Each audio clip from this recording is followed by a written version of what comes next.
Waju. Recommendations you can trust. Lots of pepper. Is that the cacho or is that the pepe part? It's the pepe. It's the pepe part, not the cacho.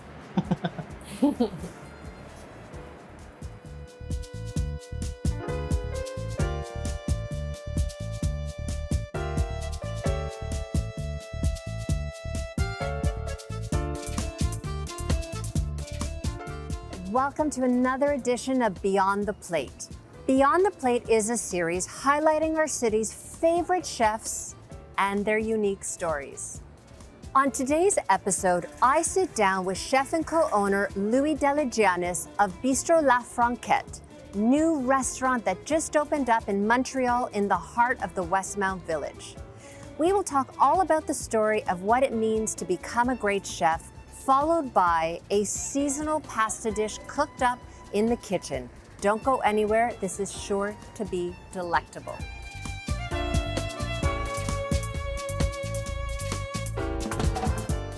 Chef, tell me a little bit about yourself. You are not born and raised in Montreal, so give me a little history. I come from Cambridge, Ontario. My grandfather owned a restaurant.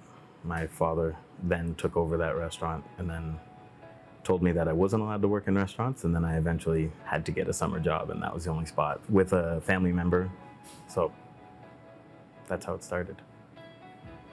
Chef, what are we cooking today? We are cooking corn cacio pepe spaghetti. So this is start off with a little bit of olive oil, shallot, and then we're gonna deglaze with white wine.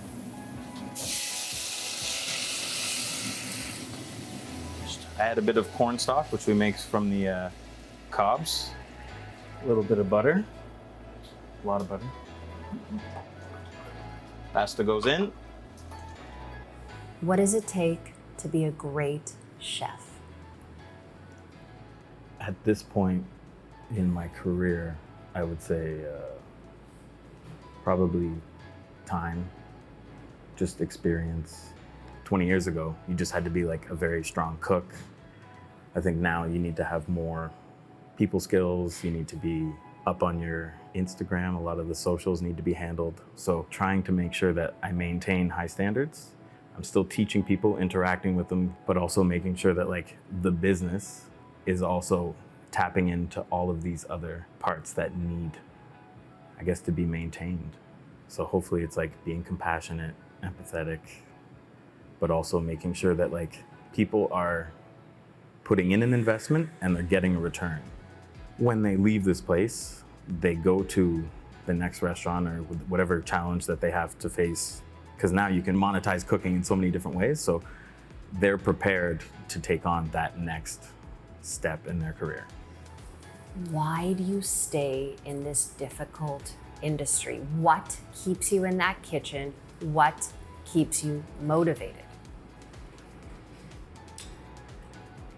The motivation generally just comes from because I've had the opportunity to work for like chefs who are equally motivated or more. So I've seen what it takes and I've done the work. So I just feel like, I guess, just honoring that, paying it forward. Plus like, yeah, the people that I work with are just, you know, interested in being in the restaurant. And when you open your own restaurant and people want to be there, you're just so like, I get a little embarrassed, like I'm a little shy about it, but I'm like so amazed that I get to like work with people who like I would never think would want to work with me.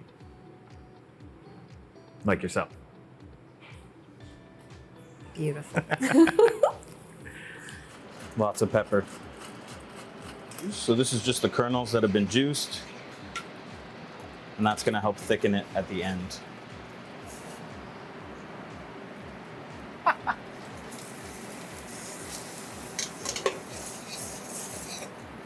And then I'm gonna add Parmesan. Parmigiano. Parmesan. Look how creamy. Woo, woo. Let's do a little. Describe to me a typical evening in the restaurant. Okay, so a typical night here. At 6 o'clock, we are obviously in a bit of a fever pitch going, like making sure that all the last minute things have been done. We're tying things up and just a lot of energy. Trying to make sure that the energy is up right at 6 o'clock so that the people coming to sit down can also feel it. They know that they're gonna have a fantastic night. So most of the time I am cooking most of the things that everyone's eating. So I'm kind of at the stove a little bit, but I do come around. I say hi to the regulars that are coming around and tell them how much I appreciate the support. And when I can't, they usually come up to the pass and peek into the kitchen and say hello. And that's it.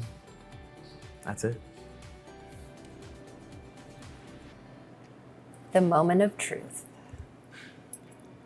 It's so beautiful. I almost don't want to make a little mess, but.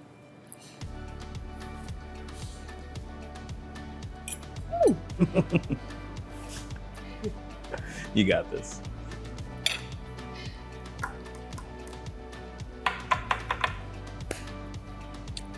It's delicious. Chef, I want to take this moment to tell you that I have wanted to film with you for a very long time. I've watched your career from Fantôme to Pastel and now to Bistro La Franquette. I'm so proud of you and I'm grateful that you said yes. This day has been incredible. Thank you so much. It's good to have you.